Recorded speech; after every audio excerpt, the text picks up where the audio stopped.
They didn't call it electronic voting because the law has not said there will be electronic, and you're not voting in an electronic form. So how would you But there was classify electronic accreditation.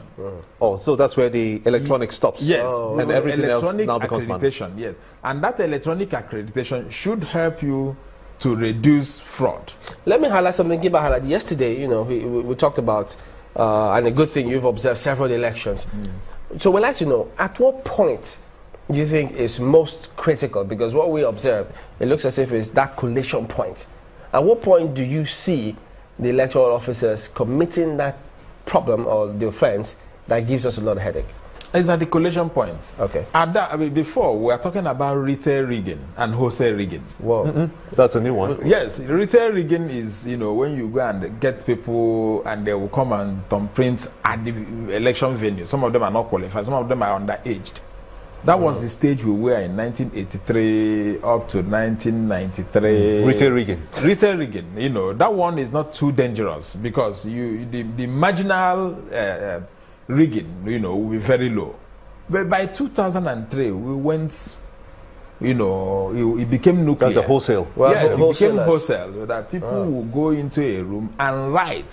In 2003, 2007, people will go into the INEC officials will go into their room and write results. Those results, sometimes they give 1 million when you know 300,000 people did not vote. How much of that has reduced to this time? It reduced in 2011. It also reduced in 2015. Why? know. It reduced because there was the body language of the ruling party was not necessarily in support of that.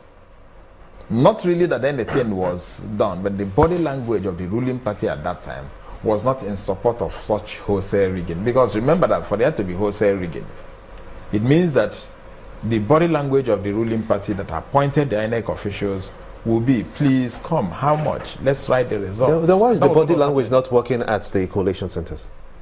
You mean now or Yes. then? No, now. I mean, the body language should also work in the collation centers just so that that level of quote and unquote, what do you call it again? Is it the Wholesale? class, the wholesale or the retail The wholesale rigging rigging system. doesn't happen at all? No. You see, Nigeria develops, and I think most times it goes into the negative part of it. They want to, if they see a particular system, they want to overcome that system and move on. The people that are ruling, majority of them who are not worth to be there, will continue to, you know, get systems.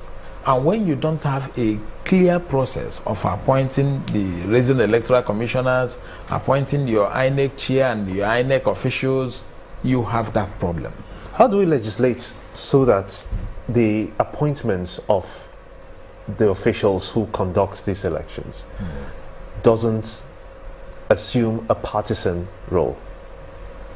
Now, I'll tell you, during Babangida's transition regime, 87, 89, 93, they were using civil servants, teachers. These were people who had stakes. What I mean by stakes is that they could be sacked, anything could happen to them. They were civil servants who were not supposed to be really partisan. They would go and vote to wherever they want, but they will not be partisan.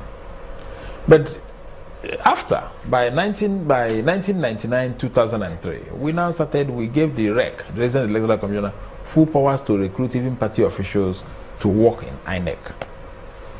And when you bring them, these are people, some of them were jobless before they were engaged to this. And what do? They have nothing to lose. So that's where the problem starts. So that was the beginning of the wholesale rigging. They would just go in there, do what they want. And you know, remember that at the local government level, you also have the returning officer, who would not necessarily be an INEC staff, too. He doesn't care. He goes in, returns whatever he wants. But when Professor Jega came in, he went back. Let's bring vice chancellors. These are people who have stakes. How does appointments in the judiciary affect the conduct of elections? If you have fearless judges, which would translate to having judges that are going to handle election matters, who will look at events critically, you will see that it becomes very easy for politicians to be careful, because they will nullify the elections that would not seem to have represented the mind or the yearnings of the people. So, when judiciary, that is why we're also saying that judiciary should be reorganized. Credible people and competent people. Remember that you must have credible and competent. You can have credible people who are not competent, and it's going to be a problem for them. And when you have competent people who are not credible, that one is even worse, because they will use their brain to dabaru the whole system. Going into another name, qualify it with another name. Yes. So that is why both are important, that we get it right. About the collation of results, because that's to a lot of people that's very crucial. If we were to introduce,